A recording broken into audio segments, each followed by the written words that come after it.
Hello बच्चों, आज हम कक्षा 9वीं का दूसरा अध्याय संसाधन के रूप में लोग को पढ़ेंगे। इससे पहले वाली वीडियो में हम पढ़ चुके हैं कि कैसे किसी देश की जनसंख्या संसाधन का रूप धारण कर लेती है, कि कैसे किसी देश की जनसंख्या उस देश के नागरिक संसाधन के रूप में काम करते हैं। किसी भी देश के लोग अगर अच्छी शिक्षा प्राप्त करते हैं, उनका स्वास्थ्य अच्छा होता है, तो वो मानव पूंजी में बदल जाते हैं। मानव पूंजी का मतलब ऐसे व्यक्तियों के समूह से है जिनकी उत्पादक क्षमता ज़्यादा होती है। उत्पादन करने का मतलब होता है कि वो किसी भी काम को अच्छी तरह कर सकते हैं, जबकि अस्वस्थ व्यक्ति, बीमार व्यक्ति उत्पादन क्रिया को इतनी अच्छी तरह नहीं कर सकता है। आज हम पढ़ेंगे कि कैसे मानव पूंजी किसी भी अर्थव्यवस्था के लिए, किसी भी देश के लिए महत्वपूर्ण क्यों है, और कैसे हम मानव पूंजी को अलग अलग क्षेत्रों में बांटते हैं। चलो पढ़ते हैं। मानव पूंजी का मतलब शिक्षित और स्वस्थ व्यक्तियों से है, जैसे डॉक्टर, टीचर, इंजीनियर, टेलर।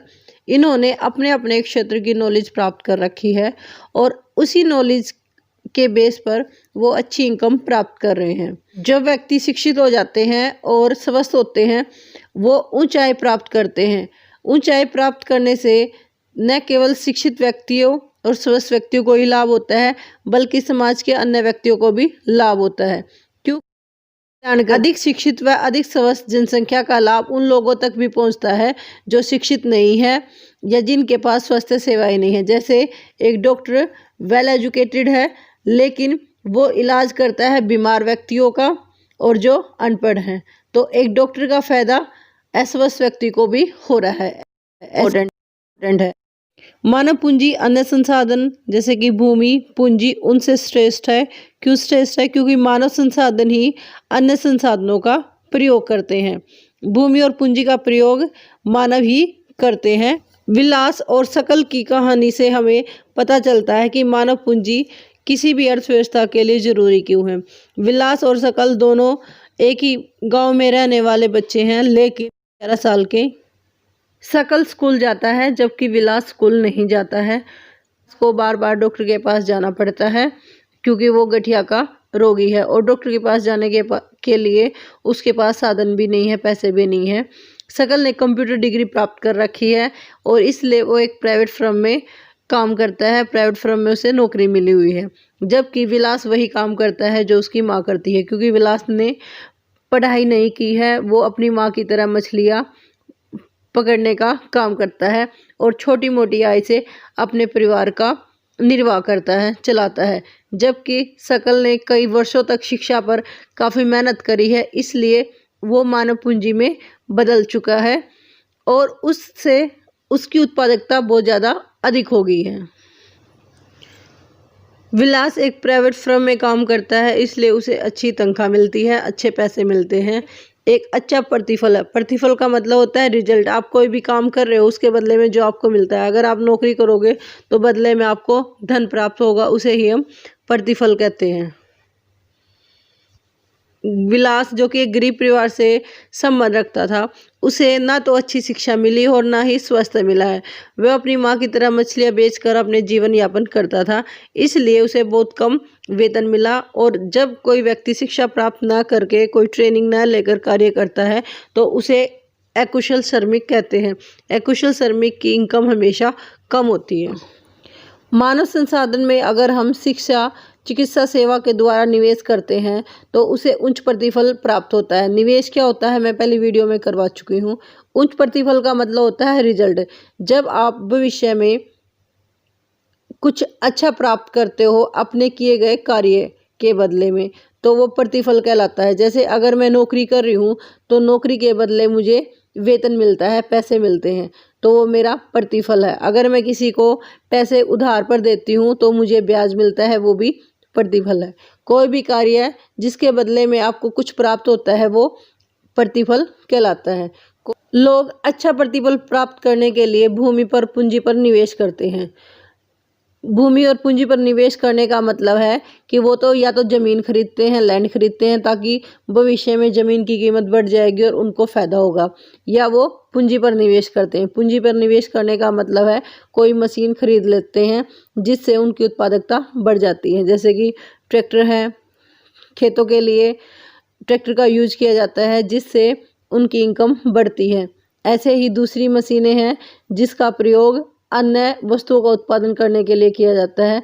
उन मशीनों पर किए जाने वाले निवेश को पूंजी निवेश कहा जाता है। एक भी बच्चा जिसकी शिक्षा व स्वास्थ्य पर निवेश किया जाता है, भविष्य में उससे उच्च आय प्राप्त होती है, अच्छी इनकम मिलती है और समाज को भी योगदान प्राप्त होता है। जितना खर्च वो अपनी शिक्षा और स्वास्थ्य पर करता है, उससे अधिक उसे प्रतिफल प्राप्त होता है। हम समाज में देख सकते हैं कि एक शिक्षित माँ बाप अपने बच्चों को और ज़्यादा अच्छी शिक्षा देता है, उनके खाने पीने का ध्यान रखता है, अच्छा भरण पोषण देता है, जिससे आने वाले टाइम में उनके बच्चे पढ़ लिख कर कामयाब बन जाए। एक पढ़ा लिखा व्यक्ति अपने बच्चों को भी पढ़ा लिखा कर एक कामयाब बनाता है, जबकि गरीब व्यक्ति के पास इतने पैसे नहीं होते कि वो अपने बच्चों को पढ़ा सके, जिस वजह से गरीब व्यक्ति का जो बच्चा है वो गरीब रह जाता है और अमीर व्यक्ति का बच्चा और ज़्यादा अमीर बन जाता है। ये एक तरह का दुष्चक्र है जो लगातार चलता रहता है। इस दुष्चक्र को तोड़ने के लिए हमें अपने आप पर निवेश करना जरूरी है। अगर आपके माँ बाप गरीब हैं तो वो आपकी शिक्षा पर अधिक पैसा नहीं लगा सकते, आपके स्वास्थ्य पर, और आप अशिक्षित रह जाते हो। अशिक्षित रहने की वजह से आप आने वाले टाइम में अच्छी इनकम नहीं प्राप्त कर सकते, आपकी भी कम आय प्राप्त होती है, जिसकी वजह से कम आय होने की वजह से आप आने वाली अपने बच्चों को भी नहीं पढ़ा पाते और ये जो चक्कर है वो लगातार चलता रहता है। इसे ही दुष्चक्र कहा जाता है। जबकि पढ़ा लिखा शिक्षित व्यक्ति न केवल अपने आप के लिए सचेत रहता है बल्कि वो अपने बच्चों के लिए पास अड़ोस पड़ोस के माहौल के लिए भी सचेत रहता है। वो अपने बच्चों को अच्छी शिक्षा देता है। अच्छी शिक्षा देने की वजह से उसके बच्चे पढ़ लिख कर कामयाब बनते हैं, अच्छी नौकरी प्राप्त करते हैं और उनकी अच्छी इनकम होती है और वो अमीर बन जाते हैं। अमीर व्यक्ति अपने बच्चों को और ज़्यादा अधिक शिक्षित करते हैं और उनके स्वास्थ्य का ध्यान रखते हैं। तो इस वजह से जो शिक्षित व्यक्ति है वो देश के कल्याण के लिए जरूरी है, देश की अर्थव्यवस्था के लिए महत्वपूर्ण है। जापान, आप जानते हो, ऐसा देश है जिसने अपने मानव संसाधन पर निवेश कर कर अपने आप को विकसित करा है, अपने आप को आधुनिक बनाया है। उसके पास कोई भी प्राकृतिक संसाधन नहीं था। आज के टाइम में जापान काफ़ी धनी देश है, विकसित देश है। वो सिर्फ मानव संसाधन की वजह से उसने अपनी जनसंख्या को अच्छी तरह शिक्षित किया है। अपने देश के लिए आवश्यक प्राकृतिक संसाधनों का आयात किया है। आयात करने का मतलब है दूसरे देशों से मंगवाना। वो धनी कैसे बने, विकसित कैसे बने? क्योंकि उन्होंने अपने लोगों को अच्छी शिक्षा और स्वास्थ्य प्रदान किया है। उन लोगों ने भूमि और पूंजी जैसे अन्य साधनों का कुशल प्रयोग किया है, जिससे उनकी एफिशिएंसी, कुशलता बढ़ती चली गई और वो धनी बनते चले गए। हम समाज में देखते हैं कि पुरुष और महिलाएं अलग अलग काम करते हैं। पुरुषों को काम के बदले वेतन मिलता है, जबकि महिलाएं घर का काम करती हैं, उनको पैसा नहीं मिलता है। किसी भी अर्थव्यवस्था को मुख्यतः 3 क्षेत्रों में बांटा जाता है: प्राथमिक क्षेत्र, द्वितीयक क्षेत्र और तृतीयक क्षेत्र। प्राथमिक क्षेत्र वे क्षेत्र होते हैं जो प्राकृतिक संसाधनों से रिलेटेड होते हैं, जिसमें कृषि आती है, खेतीबाड़ी आती है। जो भूमि से रिलेटिव है, वानिकी, पेड़ पौधे आते हैं, पशुपालन, मछली पालन, मत्स्य पालन, मुर्गी पालन, खनन, जमीन में से कुछ भी निकालना, वो खनन कहलाता है। ये सारी की सारी क्रिया जो प्राकृतिक संसाधनों से जुड़ी हुई है वो प्राथमिक क्रियाएं कहलाती हैं। ये हमने पलमपुर गांव की कहानी में भी पढ़ा था कि किसी भी अर्थव्यवस्था को 3 क्षेत्रों में बांटा जाता है: प्राथमिक, द्वितीयक और तृतीयक। प्राथमिक क्षेत्र वो क्षेत्र होते हैं जो प्राकृतिक संसाधनों का प्रयोग करते हैं। द्वितीयक क्षेत्र को विनिर्माण क्षेत्र कहते हैं, जबकि तृतीयक क्षेत्र को सेवा क्षेत्र कहते हैं। द्वितीयक क्षेत्र में उत्खनन, विनिर्माण के कार्य शामिल हो। उत्खनन का मतलब है रिफाइन करना, जो भी आपने जमीन से निकाल ली है उसको दोबारा से साफ सुथरा करना।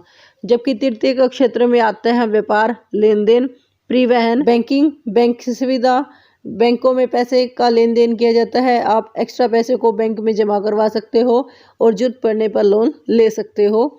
बीमा, इंश्योरेंस करवाना जैसे LIC वगैरह है। शिक्षा, स्वास्थ्य, पर्यटन सेवा इत्यादि ये सारे के सारे तृतीय क्षेत्र में शामिल होते हैं। इन तीनों क्रियाओं से वस्तु और सेवा का उत्पादन होता है। वस्तु और सेवा के उत्पादन की वजह से किसी भी देश की राष्ट्रीय आय बढ़ती है, राष्ट्रीय आय में मूल्य वृद्धि होती है ना। किसी भी देश की राष्ट्रीय आय में वृद्धि करना, ये क्रियाएं आर्थिक क्रियाएं कहलाती हैं। उत्पादन की ये क्रियाएं आर्थिक क्रियाएं कहलाती हैं। आर्थिक क्रियाओं को दो भागों में बांटा जाता है, बाजार क्रियाएं और गैर बाजार क्रियाएं। बाजार क्रिया वो क्रिया होती है जिसके बदले में आपको या तो वेतन मिलता है या लाभ मिलता है, या आपने जो भी मेहनत कर रखी है उसके बदले में पारिश्रमिक मिलता है। पारिश्रमिक का मतलब है मेहनत करने के बदले मिलने वाला भुगतान, जैसे कि वेतन। जबकि गैर बाजार क्रिया वे क्रिया होती हैं जो हम खुद के उपभोग के लिए प्रयोग करते हैं। जिनका प्रयोग हम अपने लिए करते हैं वो गैर बाजार क्रियाएं होती। चित्र में तीनों क्रिया प्राथमिक क्षेत्र, द्वितीयक क्षेत्र और तृतीयक क्षेत्र को समझाया गया है। यह इतना पार्ट आपको प्राथमिक क्षेत्र के बारे में बता रहा है, जबकि ये विनिर्माण क्षेत्र द्वितीयक क्षेत्र है और ये तृतीयक क्षेत्र है। पहला क्षेत्र, दूसरा क्षेत्र और तीसरा क्षेत्र। इसमें कृषि क्रिया की जा रही है, ट्रैक्टर से आप खेती में काम कर रहे हो, जबकि इसमें उद्योग धंधे हैं जिसमें वस्तुओं का निर्माण हो रहा है, जबकि ये परिवहन की सुविधा है जो सेवाओं का सृजन कर रहे हैं। इसमें प्राकृतिक संसाधनों का प्रयोग किया जाता है प्राथमिक क्षेत्र में। द्वितीयक क्षेत्र में विनिर्माण का कार्य होता है, जो वस्तुएं पहले बन चुकी है उनके रूप में बदलाव होता है, जबकि तृतीयक क्षेत्र में सेवाओं का निर्माण होता है, इसमें वस्तुओं का निर्माण नहीं होता है। हम अपने आसपास देखते हैं कि महिलाओं और पुरुषों में श्रम का विभाजन होता है, उन एक दूसरे का काम बटा हुआ आता है। आमतौर पर महिलाएं घर का काम करती हैं, जबकि पुरुष या तो खेतों में काम करते हैं या कहीं दूसरी जगह काम करने के लिए जाते हैं। महिलाएं घर का काम करती हैं, जैसे कि खाना बनाती हैं, घर की साफ सफाई करती हैं, बर्तन धोती हैं, कपड़े साफ करती हैं। परिवार को दी जाने वाली सेवाओं के बदले महिलाओं को कोई भी भुगतान नहीं मिलता और उनकी सेवाओं को राष्ट्रीय आय में नहीं जोड़ा जाता। किसी भी देश की राष्ट्रीय आय में महिलाओं द्वारा किया गए कार्य को शामिल नहीं किया जाता जो वो घर पर करते हैं और उनके बदले में उनको भुगतान नहीं मिलता। लेकिन कोई भी महिला अगर बाहर काम करती है और उसके बदले में उसे वेतन मिल रहा है तो उस आय को राष्ट्रीय आय में शामिल किया जाता है। लेकिन जब महिला श्रम बाजार में प्रवेश करती है, यानी कि बाहर काम करना शुरू करती है, तो वो पुरुष की तरह ही आय प्राप्त करते हैं और उनकी आय उनकी शिक्षा और कौशल पर आधारित होती है। अगर वो अच्छी तरह शिक्षित है, उनके पास कोई ना कोई कौशल है, ट्रेनिंग है, तो उनकी आय अधिक होती है। लेकिन अगर उन्हें अच्छी शिक्षा नहीं मिलती है तो उनकी आय कम होती है। शिक्षा किसी भी व्यक्ति के लिए अवसर उपलब्ध कराती है। शिक्षा और कौशल बाजार में किसी व्यक्ति की आय के प्रमुख निर्धारक है। इसका मतलब है कि शिक्षा और कौशल ही है जो किसी व्यक्ति की आय को निर्धारित करते हैं कि उसे अच्छी आय मिलेगी या कम आय मिलेगी।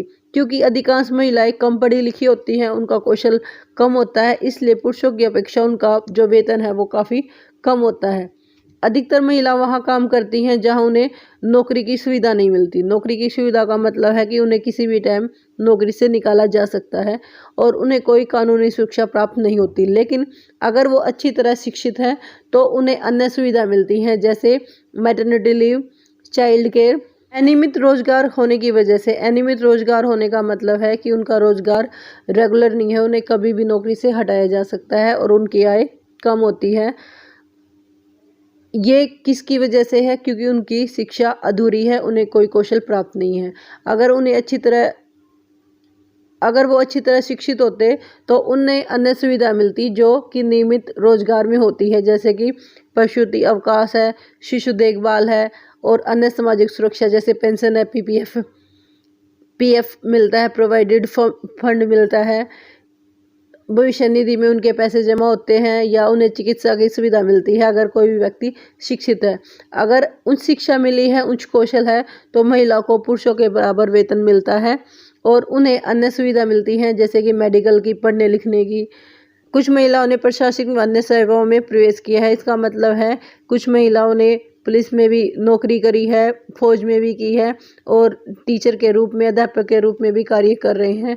कुछ महिलाएं हैं जो वैज्ञानिक और टेक्नोलॉजी सेवा में काम कर रहे हैं, उस स्तर पर काम कर रहे हैं जिसके बदले में उन्हें अधिक पढ़े लिखे सहपाठी जो वैज्ञानिक व प्रौद्योगिकी सेवा में काम कर रहे हैं, इन क्षेत्रों में उनकी आय काफ़ी अधिक है और पुरुषों के बराबर है। आगे हम पढ़ेंगे नेक्स्ट वीडियो में जनसंख्या की गुणवत्ता क्या होती है। आज के लिए धन्यवाद।